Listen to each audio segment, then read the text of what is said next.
Assalamualaikum warahmatullahi wabarakatuh. Nama saya Dinda Siani Farina, absen 9 kelas 12 MIPA 1. Di video kali ini saya akan membahas tugas geo mengenai interaksi desa dan kota. Mari kita mulai. Pertama, perbedaan desa dan kota menurut Prof. Bintarto. Yang pertama berdasarkan mata pencaharian. Di kota, mata pencaharian bersifat non-agraris dan heterogen. Kenapa? Karena penduduk di kota bekerja di luar sektor pertanian dengan jenis pekerjaan yang bermacam-macam, mayoritasnya. Sedangkan kalau di desa, itu bersifat agraris dan homogen. Kenapa? Karena mayoritas penduduk desa itu bekerja di sektor pertanian dengan jenis pekerjaan sama, berkebalikan dengan di kota. Yang kedua, berdasarkan ruang kerja. Di kota, ruang kerja tertutup, tetapi sebagian pekerjaan dilakukan di ruang terbuka. Namun, untuk perkantoran dilakukan di ruang tertutup, sehingga mayoritas bekerja di ruang tertutup. Di desa, mayoritas penduduk di desa bekerja di sektor pertanian, sehingga ruang kerjanya terbuka. Yang ketiga, berdasarkan musim atau cuaca. Di kota, musim tidak mempengaruhi pekerjaan di kota, cenderung menjadi faktor penghambat. Sedangkan di desa, curah hujan sangat berpengaruh pada kegiatan pertanian, baik sawah irigasi maupun ladang. Yang keempat, berdasarkan keahlian. Pekerjaan di kota bervariasi, ada sebagai spesialisasi pada bidang-bidang tertentu. Sedangkan di desa, pekerjaan di desa bersifat umum, rata-rata penduduk memiliki kemampuan di bidang yang sama. Dan ya ini di bidang petani itu tadi, karena mayoritas bekerja sebagai petani. Yang kelima, berdasarkan ruang dan tempat kerja. Di kota cenderung jauh. Mengapa? Karena jarak rumah dengan tempat kerja cenderung jauh, sehingga sarana transportasi sangat diperlukan.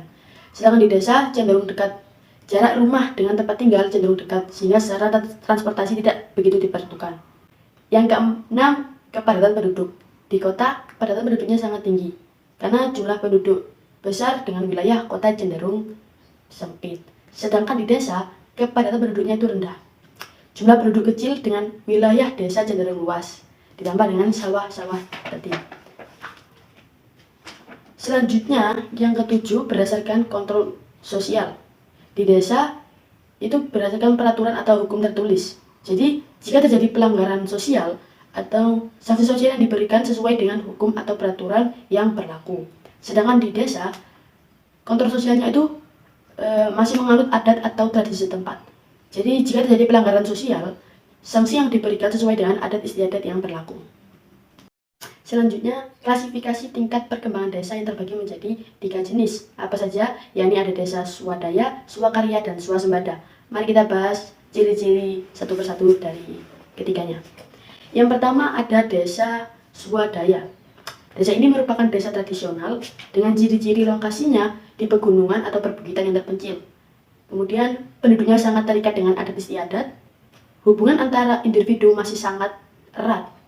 Kemudian pengawasan sosial berdasarkan garis keluarga. Mata pencaharian penduduk tidak bervariasi, hanya cukup untuk memenuhi kebutuhan primer saja. Mereka memiliki lembaga-lembaga yang sangat sederhana. Masyarakatnya jarang atau bahkan tidak sama sekali berhubungan dengan masyarakat luar. Akibatnya, proses kemajuan sangat terhambat, dan desa ini pun disebut juga sebagai desa terbelakang. Yang kedua, ada desa swakarya. Desa swakarya sudah lebih maju daripada desa swadaya. Nah, desa swakarya ini merupakan peralihan dari desa swadaya menuju ke desa swasembada. Ciri-cirinya, masyarakat desa swakarya sudah tidak begitu terikat pada kebiasaan atau adat istiadat. Pengaruh dari luar sudah mulai masuk ke desa karena penduduknya sudah berinteraksi dengan masyarakat luar. Dengan ini, cara berpikir mereka menjadi berubah. Ketika menghadapi kesulitan, penduduk desa mencoba cara-cara baru. Mata pencaharian penduduk desa pun tidak hanya di sektor primer saja, atau tidak saja sebagai petani. Namun, mereka sudah mulai menambah ke sektor sekunder. Selanjutnya, cirinya yakni produktivitas kerja juga mulai meningkat. Prasarana desa semakin bertambah. Nah, desa swakarya ini disebut juga sebagai desa yang sedang berkembang atau disebut juga desa transisi. Yang terakhir ada desa swasembada. Desa ini merupakan desa yang sudah berkembang. Masyarakatnya sudah mampu memberdayakan dan mengembangkan sumber daya alam dan potensinya sesuai dengan kegiatan pembangunan. Mata pencaharian penduduk sudah beraneka ragam. Itu ciri-cirinya. Jadi selanjutnya, tingkat perekonomian di desa ini sudah lebih maju. Fasilitas desa cukup memadai dan penduduknya juga sudah tidak terikat kuat pada tradisi. Nah, lokasi desa ini umumnya di sekitar kota.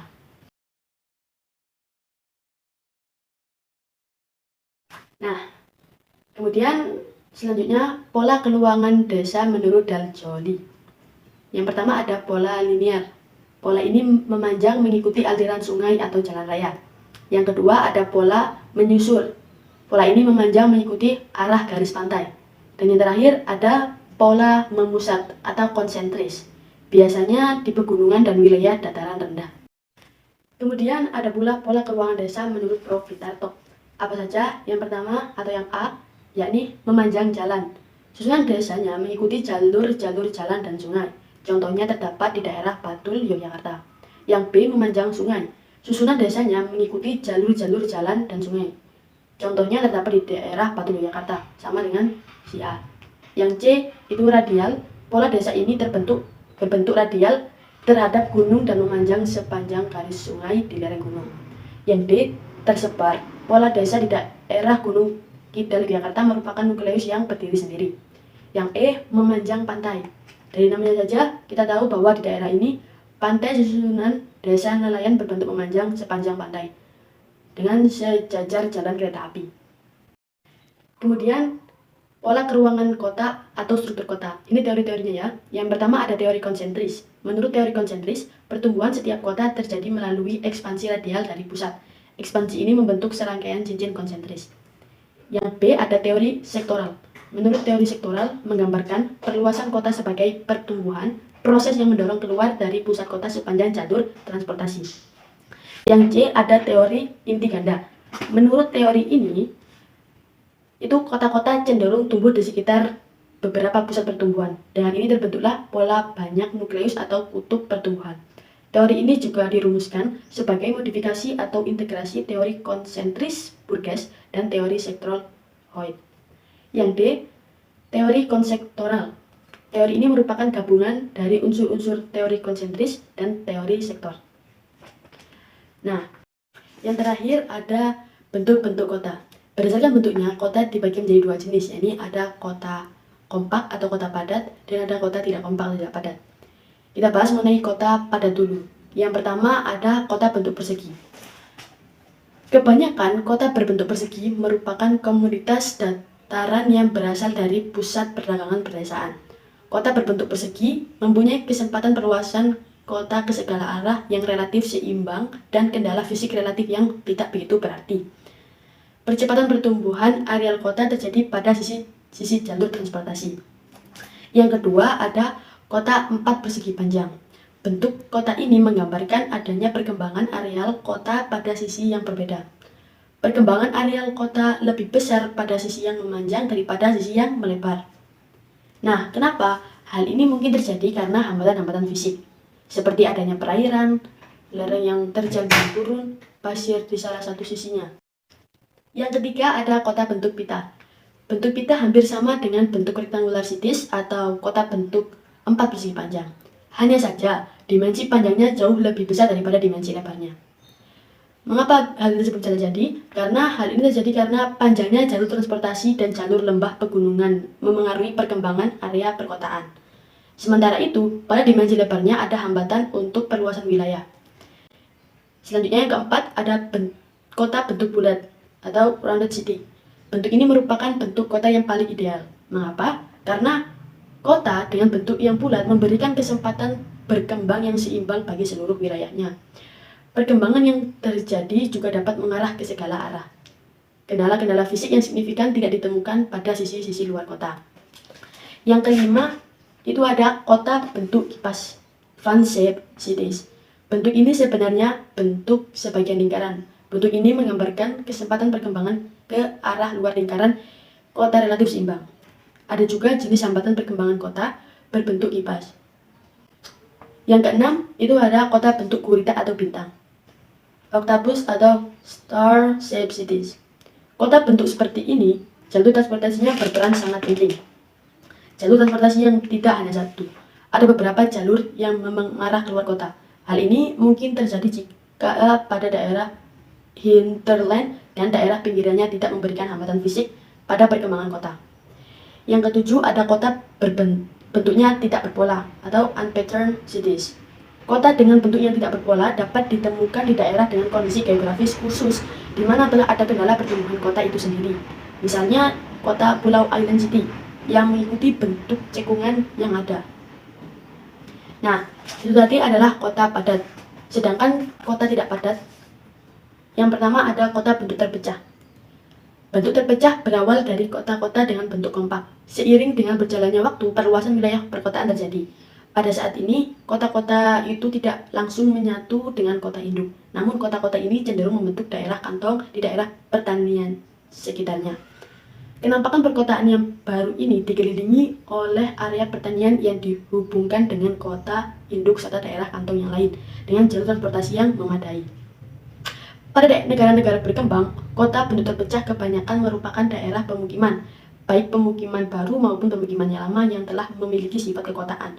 Nah, lama-kelamaan daerah perkotaan yang terpisah-pisah tersebut menyatu dan membentuk kota yang lebih besar dan kompak.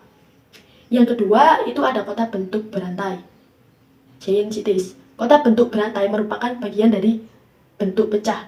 Hanya saja, bentuk berantai terbentuk ketika bentuk terpecah terjadi hanya di sepanjang rute tertentu. Dengan ini, kota-kota seakan-akan merupakan mata rantai yang dihubungkan dengan rute transportasi. Jarak antara kota induk dan kenampakan kota baru tidak terlalu jauh.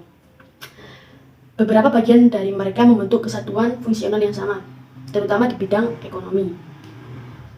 Bentuk ini juga bisa disebut rim-bound cities dengan skala yang besar. Yang ketiga, itu ada kota bentuk terbelah, split cities. Bentuk ini menggambarkan bentuk kota yang kompak, tetapi sektor terbelah oleh perairan yang lebar. Wilayah yang terpisah biasanya dihubungkan oleh jembatan atau kapal. Contohnya ada di kota Samarinda. Yang terakhir ada kota bentuk stellar, disebut juga stellar city. Bentuk kota seperti ini biasanya dapat ditemukan pada kota-kota besar yang dikelilingi oleh kota-kota satelit, ya kan? Penggabungan kota besar utama dengan kota-kota satelit di sekitarnya terlihat mirip seperti telapak katak pohon yang ada pada ujung-ujung jarinya ada bulatan-bulatannya. Kota bentuk stellar umumnya didukung oleh kemajuan teknologi transportasi dan komunikasi. Nah, itu tadi adalah presentasi saya mata pelajaran Geo. Apabila ada kesalahan, saya mohon maaf. Sekian dari saya. Wassalamualaikum warahmatullahi wabarakatuh.